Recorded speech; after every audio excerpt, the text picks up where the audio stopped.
Good morning. Welcome again to Morning Devotions, and thank you again so much for our time together. I want us to go back to the book of Mark today and look at the anointing of Jesus at Bethany when he's anointed for his burial.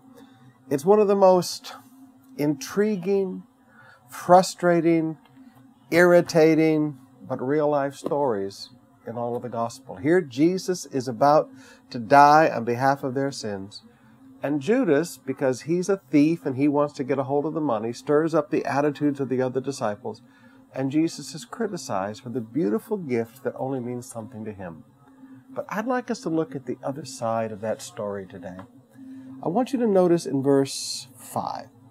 It could have been sold for more than a year's wages and the money given to the poor. And they rebuked her harshly. They didn't just criticize Jesus, they rebuked the giver. Leave her alone, said Jesus. Why are you bothering her? She's done a beautiful thing to me. And now look down at verse 9. I tell you the truth, wherever the gospel is preached throughout the whole world, what she has done will also be told in memory of her.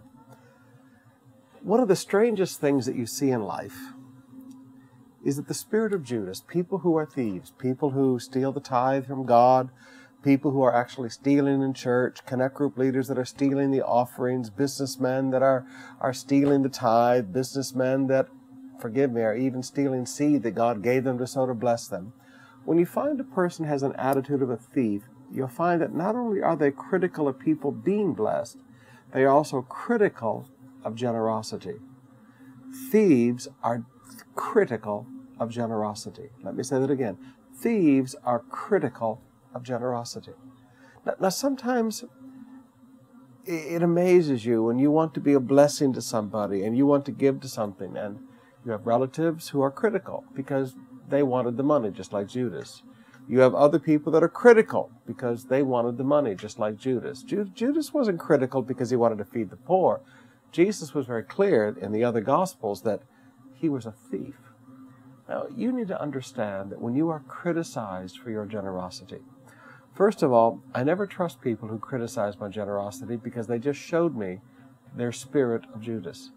But secondly, I don't care what they think because God will never allow generosity to go unnoticed. He said that, woman, wherever the gospel is preached for the rest of eternity, the story of what you have done will be told.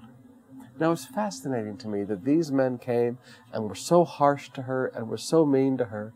And then Jesus said, little lady, your generosity will be spoken of for all eternity wherever the gospel is preached.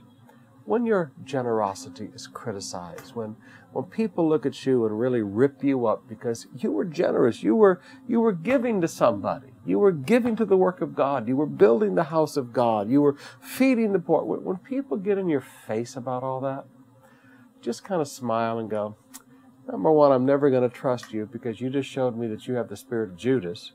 And number two, God will make sure that your generosity is noticed for all eternity.